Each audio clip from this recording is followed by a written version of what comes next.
Dari 4 berita yang keluar, 3 itu berita tentang saya dan klien saya.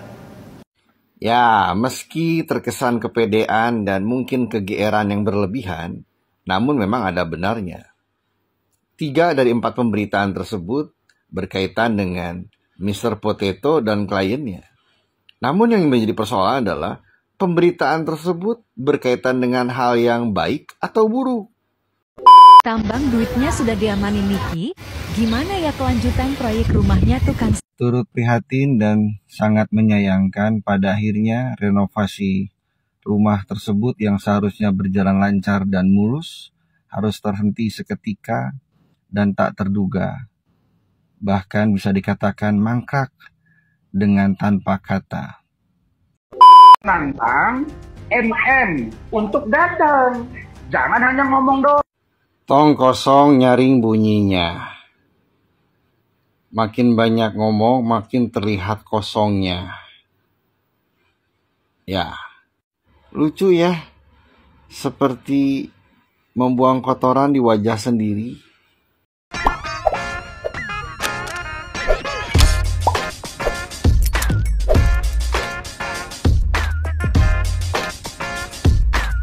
Baik sahabat sekalian, jumpa lagi bersama saya di channel ini, di mana pada kesempatan video kali ini saya akan kembali mereaksi beberapa buah video yang datangnya dari Bang Rasman Arif Nasution.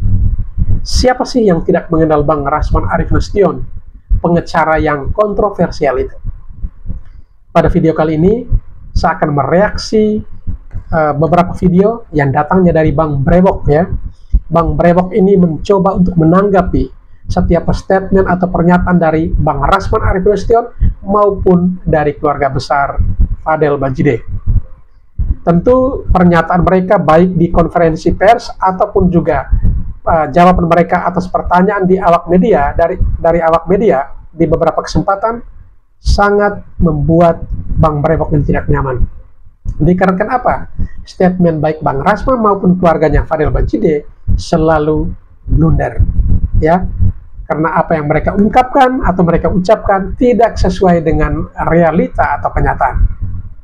Baik untuk tidak memperpanjang kata dan mungkin sudah penasaran apa sih yang ditanggapi oleh Bang Brewok terhadap setiap statement dari Bang Rasman maupun dari keluarga besar Fadel Bajideh, mari kita ikuti video-videonya. Dari 4 berita yang keluar, 3 itu berita tentang saya dan klien saya. Ya, meski terkesan kepedean dan mungkin kegeeran yang berlebihan, namun memang ada benarnya.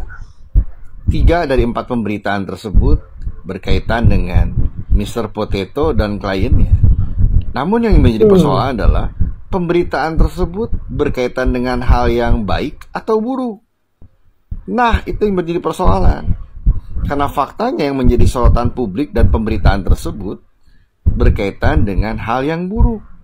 Bahkan ada banyak pihak yang menjadi elemen masyarakat menertawakan terkait tindak tanduk dan sikap yang diambil oleh Mr. Potato maupun kliennya.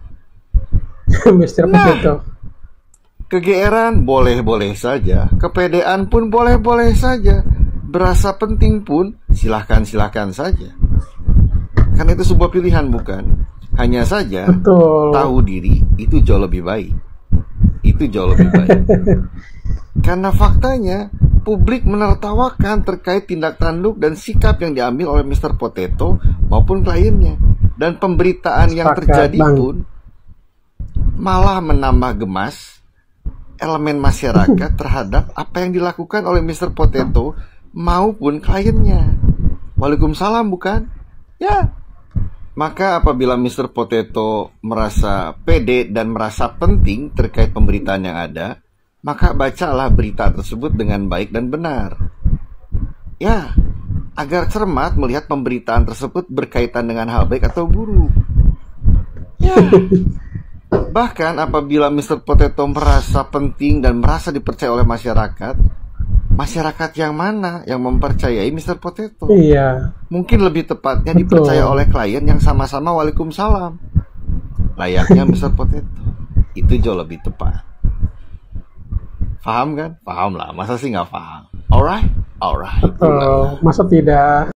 Tambang duitnya sudah diamanin Niki, gimana ya kelanjutan proyek rumahnya tuh Kang? Turut prihatin dan sangat menyayangkan pada akhirnya renovasi rumah tersebut yang seharusnya berjalan lancar dan mulus harus terhenti seketika dan tak terduga. Bahkan bisa dikatakan mangkrak dengan tanpa kata.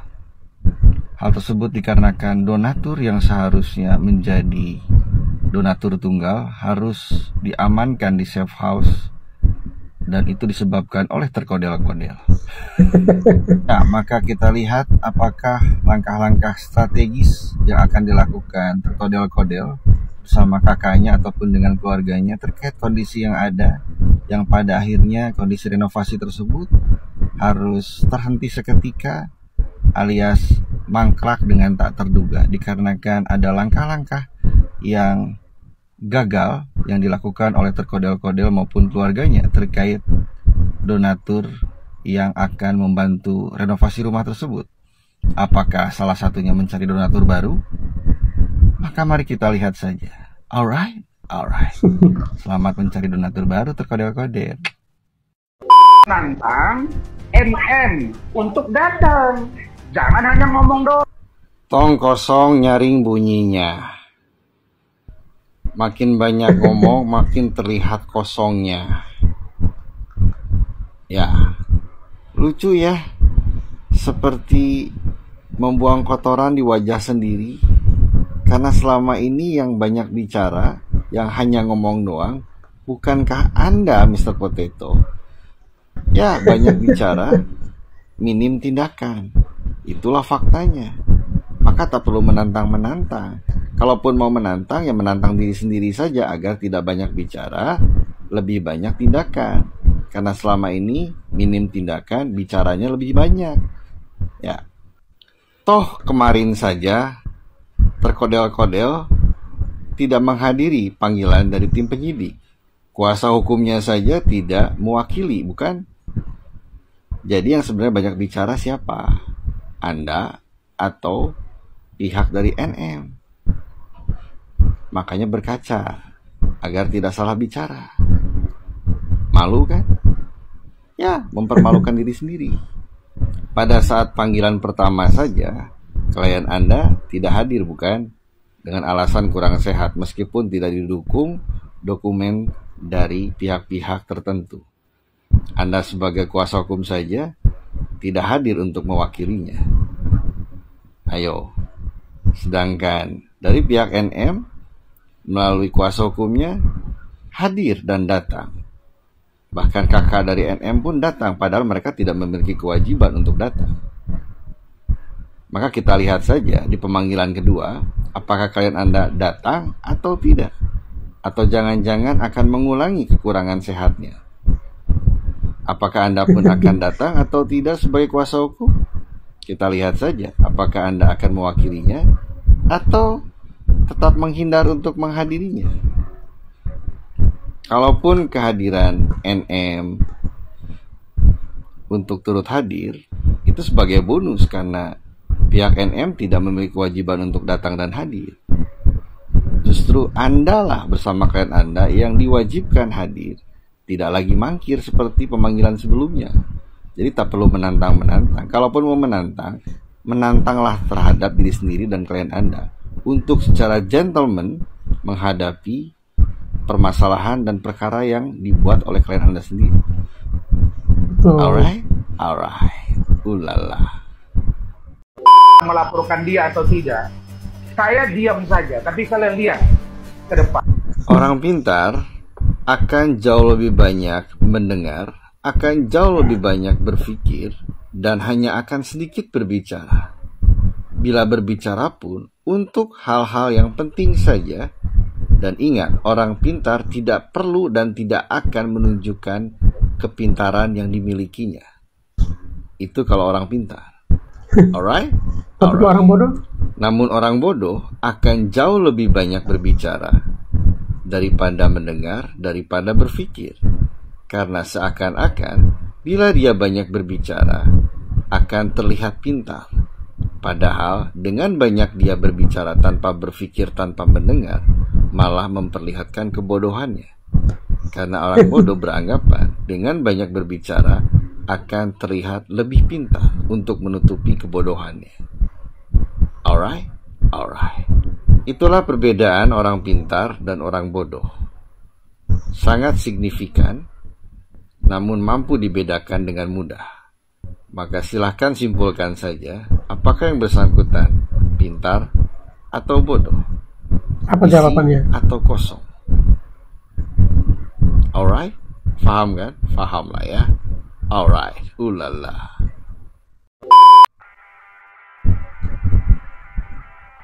Mirip dengan seseorang, bicaranya terlalu banyak, tindakannya tidak ada, otaknya kosong.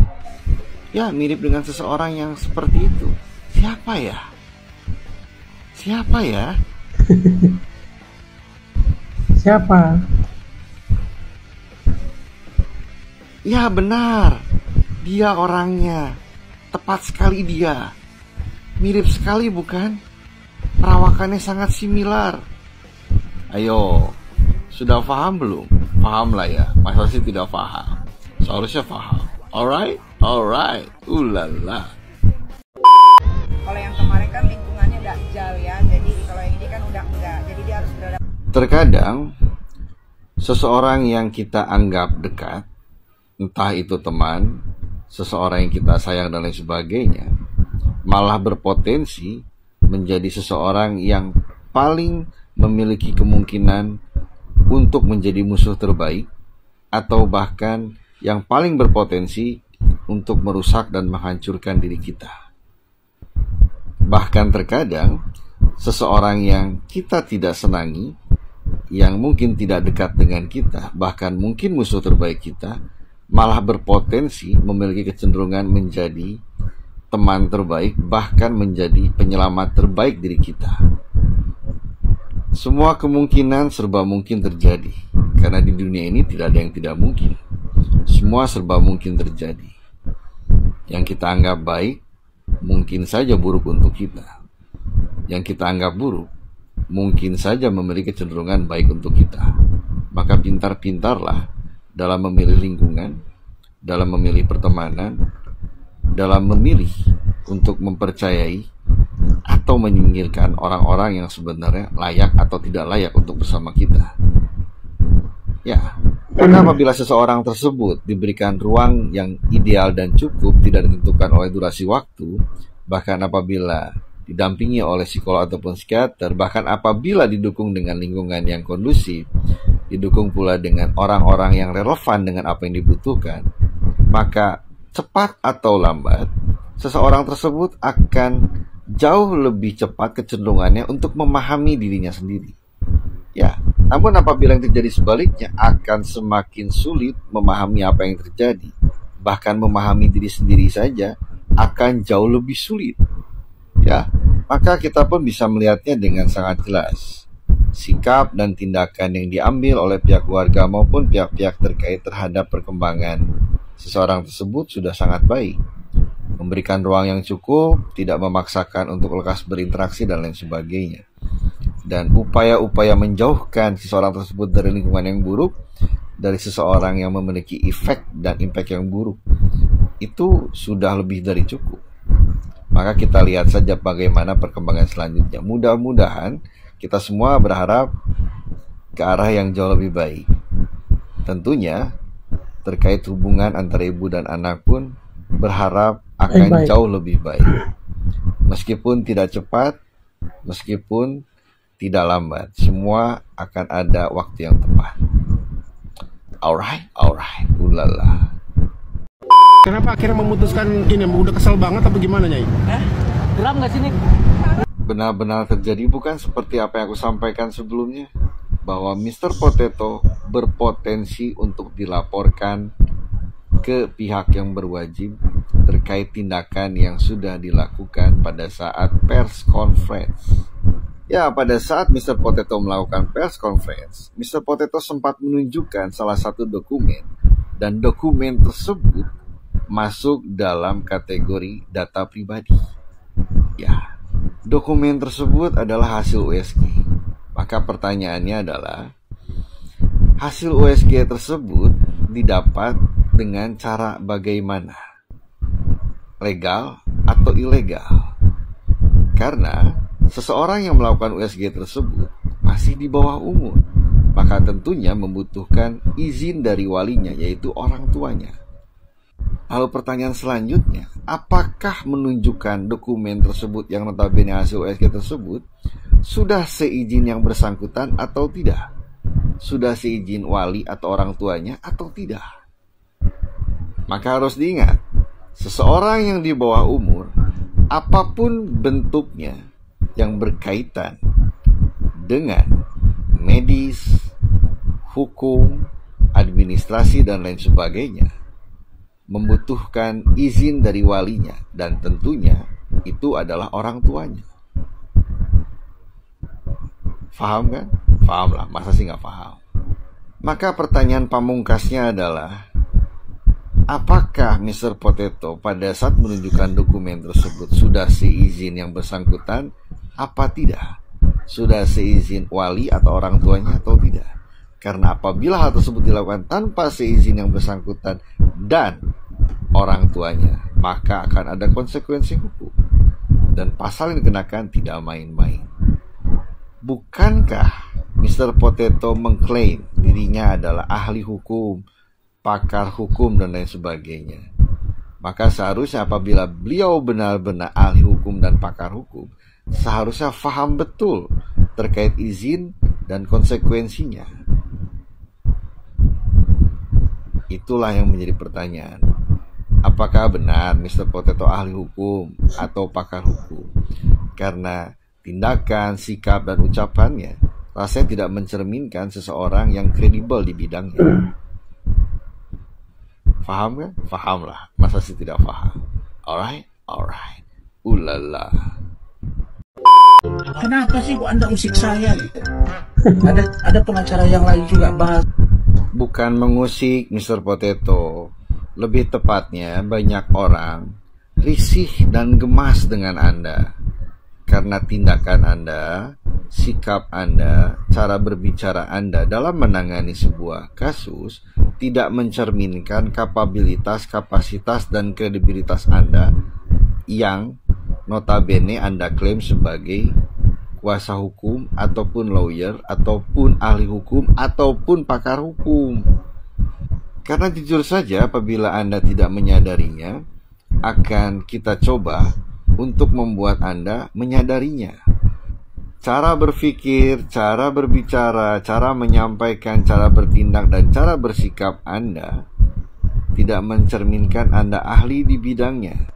Tidak mencerminkan seperti klaim yang Anda lakukan. Karena apa yang Anda lakukan, entah bersikap, bertindak, berbicara, menyampaikan, dan lain sebagainya dalam sebuah perkara ataupun kasus, jauh lebih tepat mencerminkan layaknya pelawak yang amatiran. Ya, layaknya pelawak amatiran. Hingga pada akhirnya publik pun tidak merasa terhibur. Bahkan publik pun lebih memilih untuk tidak dihibur oleh Anda, karena tidak ada hal hiburan yang mampu menyenangkan publik. Karena selama ini hiburan yang Anda lakukan hanya memperuncing masalah, mempersulit keadaan. Padahal bila seseorang tersebut ahli di bidangnya, mampu mendamaikan suasana dan memperingan masalah. Ya, itulah Anda. Maka ingat baik-baik, seseorang yang merasa pintar akan selalu sedikit berbicara, namun lebih banyak berpikir dan mendengar. Karena seseorang yang merasa pintar tidak akan menunjukkan kepintaran yang dimilikinya, hanya berbicara di momen penting, dan itu pun secukupnya. Namun berbeda halnya dengan orang bodoh, akan selalu banyak berbicara, bahkan tanpa diminta pun akan banyak berbicara, tanpa berpikir, tanpa mau mendengar. Karena seolah-olah menurut anggapan orang bodoh, dengan berbicara, dengan banyak berbicara akan menunjukkan kepintarannya dia. Padahal dengan banyak berbicara malah menunjukkan kebodohan yang dimilikinya. Karena merasa dirinya pintar, tanpa mau menyadari kebodohan apa sajakah yang sudah diucapkan dan dilakukan. Ya, itulah orang bodoh. Membuka data pribadi bidang kesehatan tidak mengejutkan, namun sulit untuk mengerti terkait apa yang disampaikan. Karena seseorang tersebut mengklaim dirinya sebagai ahli hukum atau pakar hukum dan lain sebagainya, namun malah melakukan blunder atau melakukan pelanggaran hukum. Ya, karena jelas-jelas seseorang yang mengklaim dirinya sebagai ahli hukum atau pakar hukum tersebut sudah melakukan pelanggaran hukum.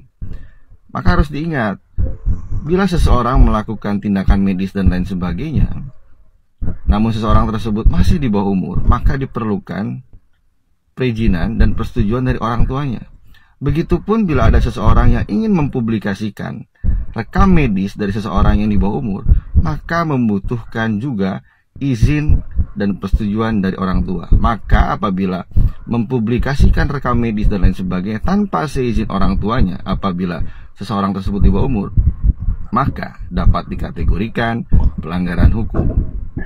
Melakukan pelanggaran hukum karena menyebarkan data pribadi. Maka hal tersebut sudah sangat jelas pelanggaran hukumnya, maka akan ada konsekuensi hukum.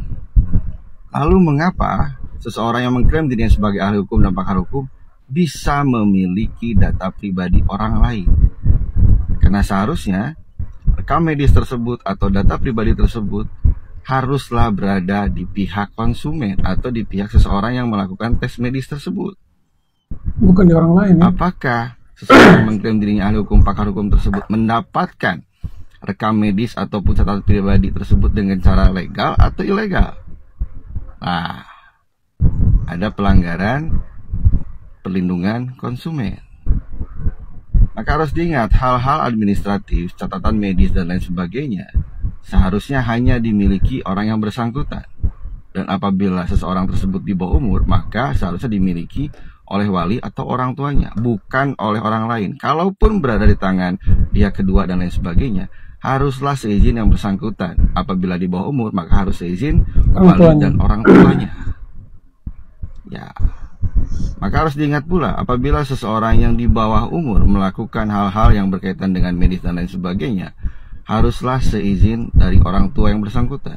Maka apabila seseorang di bawah umur tersebut melakukan sesuatu hal yang berkaitan dengan medis namun tanpa seizin orang tuanya, namun dilakukan oleh pihak kedua dan ketiga, maka itu menjadi pelanggaran hukum. Karena seseorang yang di bawah umur harus seizin orang tuanya bila melakukan hal yang berkaitan medis, administratif maupun lain-lainnya. Alright.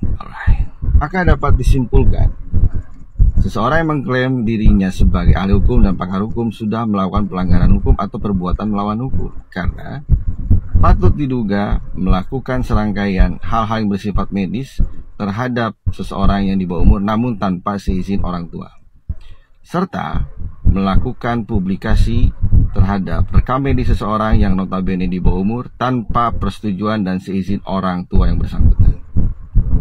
Dan itu sebenarnya hanya sebagian kecil dari serangkaian pelanggaran hukum atau perbuatan melawan hukum yang sudah dilakukan oleh seseorang yang mengklaim dirinya ahli hukum atau pakar hukum. Ya, itu hanya sebagian kecil saja. Alright? Faham kan? Faham lah ya. Alright, ulala. Kan 3 hal. Pertama, tolong agar pemberitaan. Maka apabila kita melihat terkait keberimbangan dalam sebuah pemberitaan, pada dasarnya kita bisa menilai dengan baik bahwa pemberitaan tersebut sudah berimbang. Bahkan bisa kita katakan lebih dari cukup untuk dikatakan berimbang. Bahkan apabila kita cermat dalam menilainya, pemberitaan terkait terkodel-kodel ataupun Mr. Potato jauh lebih banyak hilir mudik dengan pemberitaan yang ada. Ya, jauh lebih banyak. Itu faktanya. Hal tersebut disebabkan karena kan Mr. Potato rutin melakukan safari klarifikasi, rutin melakukan press conference, dan sering sekali melakukan sesi wawancara. Itu faktanya. Maka kita lihat, apakah pemberitaan terkait NM dan lain sebagainya similar? Tidak. Bahkan bisa dikatakan minim pemberitaan. Kalaupun ada sesi wawancara, on the spot, tidak menggunakan waktu tertentu untuk melakukan klarifikasi.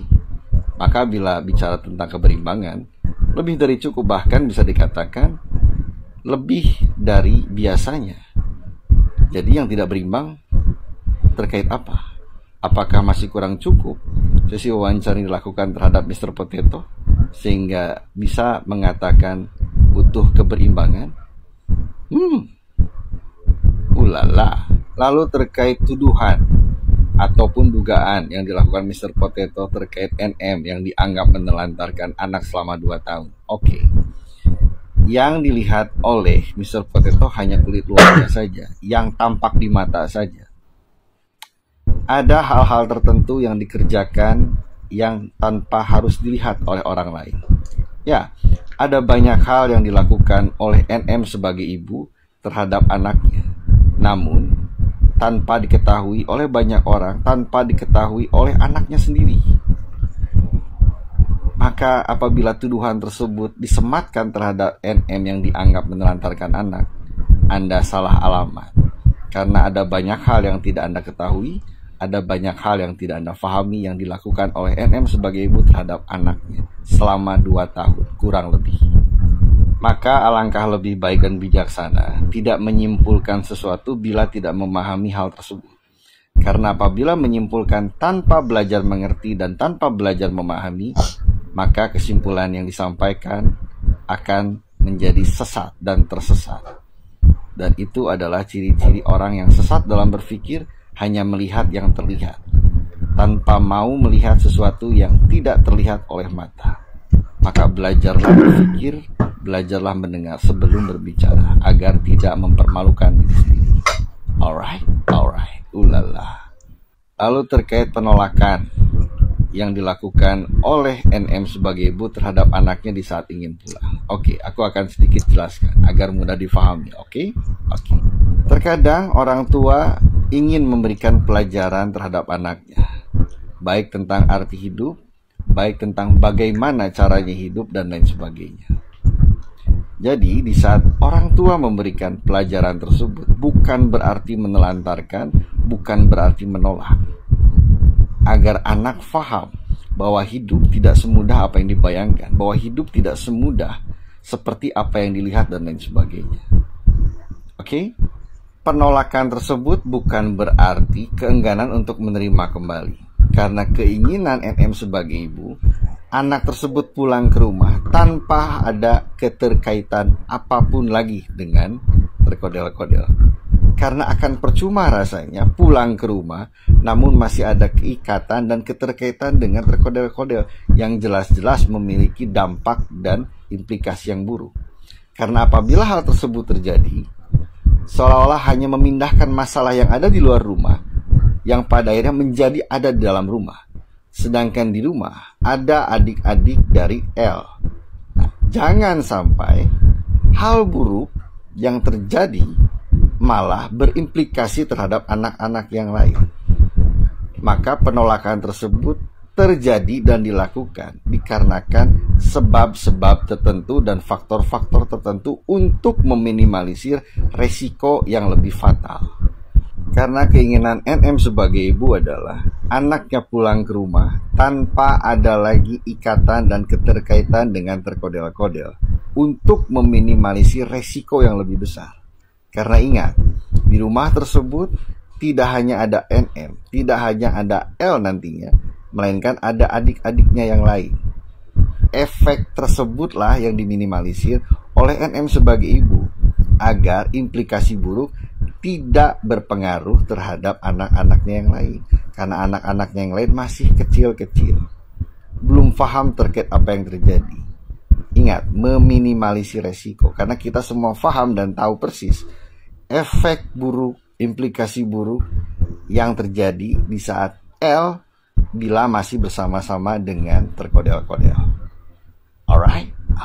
Maka Mr. Potato, bila Anda tidak mengerti, bila Anda tidak paham bahkan gagal paham, dan hanya melihat apa yang terlihat oleh mata, namun tidak mampu berpikir dan mendengar dengan baik, lebih baik diam.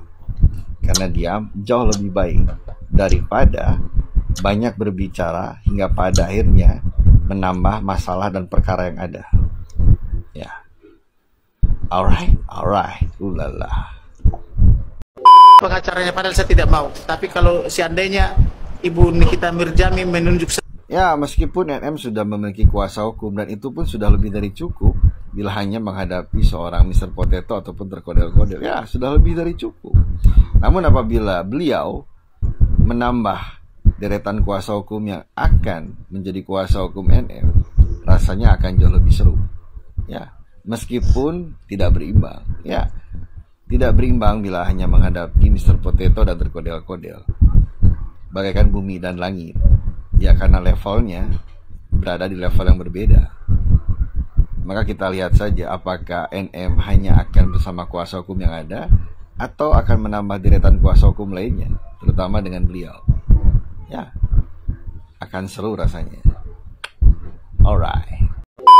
Yang kami sampaikan, kalau dikatakan itu Ini si terkodel-kodel nyadar gak sih kalau kuasa hukumnya sedang berusaha cuci tangan dan menyalahkan terkodel-kodel dalam mempublikasikan data pribadi yang notabene adalah hasil USG? Terkodel-kodel nyadar tidak sih? Ya, jangan-jangan dia tidak nyadar dan tidak mengerti dengan apa yang disampaikan oleh Mr. Potato. Karena apabila terkodel-kodel berpikir, namun sayangnya tidak mampu berpikir, pada dasarnya Mr. Potato sedang menambah masalah, sedang memindahkan masalah kepada terkodel-kodel itu sendiri. Sedang cuci tangan, sedang menyalahkan terkodel-kodel. Namun sayangnya terkodel-kodel sesat dalam berpikir, tidak mampu berpikir. Ya, sedang dijerumuskan Anda itu terkodel-kodel, namun Anda tidak mau menyadari hal tersebut. Sudah salah kandang dalam memilih kuasa hukum, karena seharusnya tidak perlu ada kuasa hukum. Cukup menyadari kesalahan. Ya, cukup menyadari kesalahan, memperbaiki keadaan. Ya, itu sudah lebih dari cukup. Karena di saat Anda memilih kuasa hukum dengan cara yang salah, dengan orang yang salah, bukan meminimalisir resiko masalah, karena pada akhirnya malah menambah masalah, menambah perkara. Karena pada akhirnya terkait mempublikasikan data pribadi tanpa seizin saja, itu sudah menambah perkara untuk Anda, karena memang berasal dari Anda. Aduh. Tapi ngomong-ngomong, Anda memperhatikan tidak mimik wajah yang ditampilkan oleh terkodel-kodel? Seperti kurang tidur, atau bahkan lama tidak bernafas, seperti kurang nutrisi, bahkan kurang donasi. Coba perhatikan wajahnya. Suram, tanpa cahaya, mungkin belum bayar listrik, atau bahkan mungkin belum isi token listrik. Ya, seperti tidak bersinergi, tidak berenergi. Ya kan? Ya dong. Alright, ulala. Ini dia sering telepon saya nggak jelas, nggak punya tujuan, bahkan ngajak ke hotel loh. Aduh, kok iso? Berasa tampan ya, berasa punya segalanya ya, berasa bisa melakukan segalanya ya. Kok Mr. Potato begitu ya? Nakal ya, nggak good boy. 11, 12, 13 dengan kliennya, memanfaatkan keadaan, ya, kesempatan dalam kesempitan, menikmati area sempit-sempit. Nakal, tidak good boy. Waalaikumsalam bukan? Cocok kan? Seolah-olah klien yang dimiliki oleh Mr. Potato ditakdirkan dan dilahirkan hanya untuk Mr. Potato. Karena ada kesesuaian antara klien dengan Mr. Potato. Bisa begitu ya? Bisa dong. Masa tidak bisa? Mr. Potato gitu loh. Selamat menikmati Mr. Potato. Satu persatu terungkap dengan sempurna, tanpa diminta, tanpa diundang. Makanya aku bilang, diam itu jauh lebih baik. Karena semakin banyak berbicara, akan semakin mempermalukan diri sendiri, baik oleh diri sendiri maupun kisah kasih di masa lalu. Kisah lama yang terungkit kembali, kisah lama yang selalu menggoda. Selamat menikmati. Kembali lagi, kalau misalnya Rasman berkuar-kuar, saya bilang saya. Waduh, muncul lagi dan kembali muncul tanpa diminta, tanpa diundang. Semua dikarenakan Mr. Potato yang terlalu memiliki kepercayaan diri yang over. Ya, terlalu tinggi rasa percaya dirinya, seolah-olah mampu melakukan segalanya, bisa berbicara apapun sesuka hatinya. Maka berhati-hatilah dalam bersikap dan berbicara sebelum kisah kasih di masa lalu menjelaskan apa yang terjadi di masa lalu. Ingat, apa yang kamu tanam itu yang kamu tuai. Maka alangkah lebih baik dan bijaksana sedikit berbicara, banyak berpikir, banyak mendengar. Lalu jaga sikap, jaga bicara. Karena ingat, lidah tidak bertulang. Yang bertulang saja bisa osteoporosis. Paham kan? Paham lah, masa sih tidak paham. Baik sahabat sekalian, itulah beberapa buah video yang coba saya reaksi pada kesempatan kali ini terkait dengan tanggapan atau respon dari Bang Brebok atas setiap statement atau pernyataan baik dari Rasman Arif Nasution maupun dari keluarganya Farel Bajide, Nikita Mirjani, dan juga beberapa wanita lainnya yang telah memberikan testimoni atau kesaksiannya tentang Rasman Arif Nasution. Baik, setelah menyaksikan video-video tadi, barangkali sahabat sekalian ingin berkomentar, silakan tulis di kolom komentar. Sekian dan terima kasih, dan sampai berjumpa kembali di video selanjutnya.